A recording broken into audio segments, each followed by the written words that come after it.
amazing viewers. Thank you so much for joining me on my program once again. I appreciate you wherever you are connecting from. If you have not subscribed to my channel, please kindly subscribe to my channel. Click the notification bell so that you'll be notified each time I upload a video. You will be among the first to receive it. Thank you so much and remain blessed. Whenever you look my video, whenever you watch my video, share the video to all platforms. Share it to family and friends. Share it in your WhatsApp group so that people can get information on what is happening in the contraption called Nigeria, mainly against the Biafrans, against the Duduas, against the indigenous people in the contraption called Nigeria. I try as much as possible to set the record straight. I don't preach hate speech. I don't speak against people. I set the record straight. The only important thing I do here is to make sure that the plight of the people remains on the front burner and the world will know the true story of what is going on in the contraption called Nigeria. Remember, they will always change the narrative. The government will always try as much as possible to use the conventional media to change the narrative, but that I will not allow. In this platform, we'll set the record straight and we'll say it the way it is. Not preaching hate speech, not by talking down to anybody, but setting the record straight and bringing the information to the front burner and letting the world know the exact situation of things. Each time you watch my video, you can equally go to the comment section, put down your comment, say it the way you feel it. It's so welcome. You can criticize if you so desire, but do it constructively so that we can be able to learn from one another. That is why I'm here. And now, I'm going to share with you a very important video. I hope after watching the video from the beginning to the end, you're going to enjoy the video and you continue to stick around and be able to enjoy the rest videos that are going to be coming your way from time to time. Thank you so much for coming. Today, the video I'm going to share with you is a very important video. Those 5 states, they need to pray to God. I know say this thing I want to say now, it will anger them, but that is the truth. They need to pray for forgiveness of sin. Because if you are planting a seed of discord, one day you will reap it. Now, these people, I remember during Obasanjo's days, these people stand up, Sharia, we want to implement Sharia, we want to implement Sharia. These are the choruses we are singing in the country. At the end of the day, the president of Asorock then called them, talked to them concerning this Sharia they want to do, that this is the implication of this thing. And he told them that if you continue with this Sharia and it happens, you create a problem with that Sharia, your allocation will go for it. Some of the states back off, like Kano State, they backed off. Jigawa backed off. Most of those they back off. You see these 5 states, so-called Sokoto, Zamfara, Niger, Kaduna, 5 states, they did not back off. They insisted that they are going to do that Sharia. After many years, they formed that Sharia. So many people left their state. Some even caused them that this is what they will get. Because of that, the Sharia, it really makes many people lose their property, they love their loved ones. Many things happen in these 5 states and they left. Today, don't be surprised. We have somebody, a president who comes from that region and insecurity still continue. People will be blaming the president. You don't even need to blame the president because whatever you sow, that is what you are going to reap. You see that Sharia they did about 18 or 20 years ago, that is what is haunting them. The people they killed, the people who lost their life, caused them. All what they need in Zamfara and other 5 states, they should pray and pray for forgiveness so that God will see them through. If they are depending on the president or Nigerian army cannot work for them.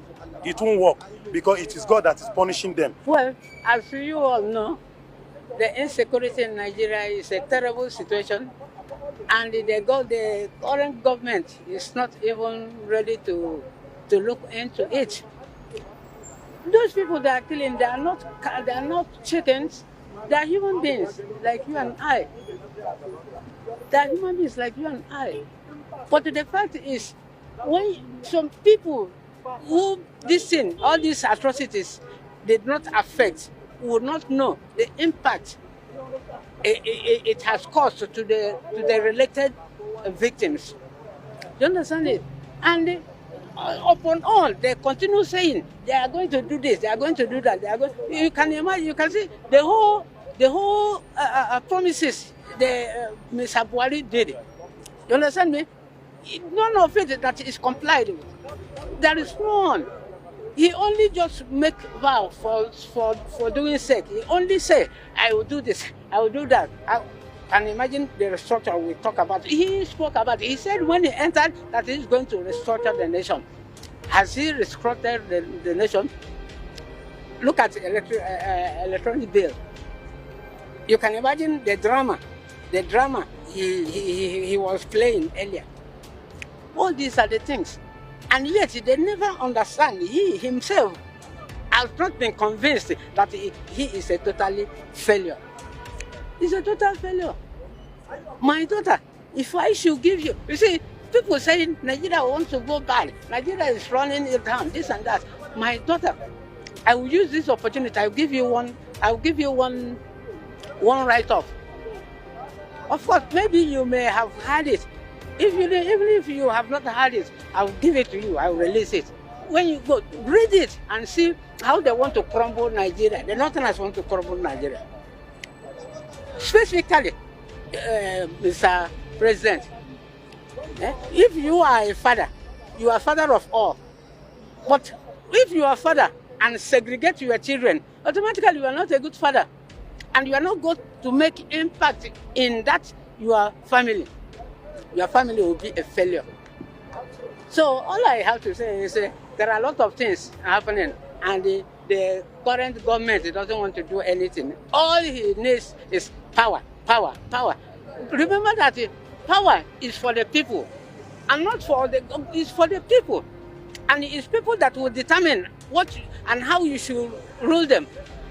Before 99, there is nothing like massive killing. We are all coming out clamoring for freedom of speech. That was what brought about democracy. But check 99 today, you see that yes, the rate of killing in this country is so obvious. And based on my personal knowledge, I will say yes, it's political. We are heading towards where we feel yes, the nation will not be safe based on the nature of politics we are playing. I think that the government is not doing well because, as I'm talking to you now, I would even say that the government is not doing enough, because you have to do things in line with their capability. But they should put more effort.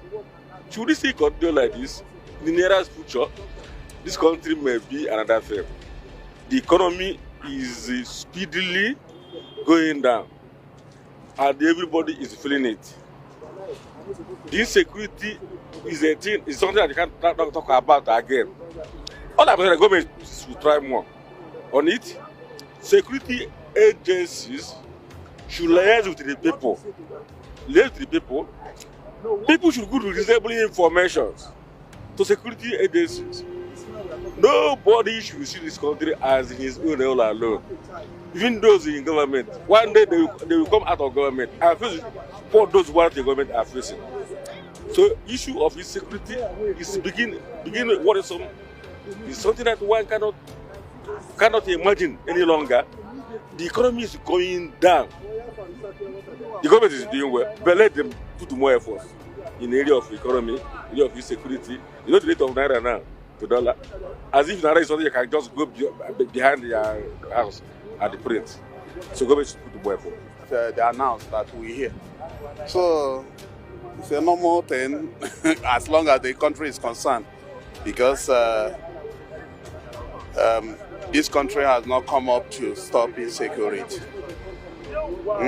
They have not come out to stop the government and the so-called leaders are not ready. When they are ready, such killings won't take place. I know my village, no movement that will happen in my village that the people that is in that village won't know. If a new person comes in, if they know the good person in their community, they know the bad person. So if they allow bad things to happen, it shouldn't give anybody concern. This country, well, I think we are not making headway to stop such killings. Economy. There's nothing wrong in the economy than we don't have people who knows the economy that pilots economy. How do you drive a car you don't know? How do you move? You don't know how to drive aeroplane. You enter and start to drive aeroplane. You capsize. So economies, we don't have anybody who knows anything about the economy that is handling it. So we have bad leaders. They are looking at the distance like somebody, an idiot is saying at this 21st century that we should go back to farm. We should go back to the ground. Only God that can save us. Mostly about insecurity. It's only God that can secure us from this country. Because right from day one, we have not got a leader that is addressing the issue of insecurity. So with this, I don't believe in anything that the people will say they buy ammunition, they do this, they do that. They are feeding their stomach. They are feeding their stomach. We should be sincere to ourselves. Except God can intervene into Nigeria's matter before we can be rescued. Thank you. What of the economy, sir? Economy, let's be sincere to ourselves. We are just deceiving ourselves. When we want to address the economy, we are not giving the youth job. Where do you think they will see something to eat? This era now, we are giving back to children, mostly those who are in polygamous houses. They are giving back to different children, many children. So, no job, nothing whatsoever. So, the economy should be addressed from where you provide job for the youth. So that when they are working, if you ask them to pay tax on anything, they will be able to pay. Or when there is no job, they are roaming about. The nation, they are encouraging stealing. Right level. Now, you see, you, Obina, you have everything going for you. And I don't want you to feel discouraged. Please, things are bad in Nigeria, but I believe it's only for a short time. Because it depends on you. Whatever my generation might have done wrong, and I will be the first to admit that my generation has done a lot wrong, it's for your generation to do it better. And don't just sit down and complain. Don't just sit down and complain. Sitting down and complain is like the anger of the cripple. You're on the same time, you will be on the same ground, on the same level, but you have to be proactive. And you have to make sure you get enough of what I call critical mass of people, like-minded people, who will be ready to say, yes, we can bring about a change. And you can bring about a change if you get the critical mass of people that are ready to slug it out. I always say, when people say, hey, well, when will this old hag go out of the way? They won't go out of the way. You have to make them go out of the way. They won't voluntarily go out of the way. You have to make it uncomfortable for them. I'm not talking of violence, but bringing pressure to bear to make it uncomfortable for them. They will go out of the way. We must continue. We move. It doesn't matter what they do. It doesn't matter what they say. They will kill us. We will kill them. At the end of the day, Biafra is here. Thank you for watching. If you have not subscribed to the channel, please kindly subscribe to the channel. Click the notification bell so that you're notified each time I upload a video. You will be among the first to receive it. Thank you, and remember this. Bye-bye. See you again.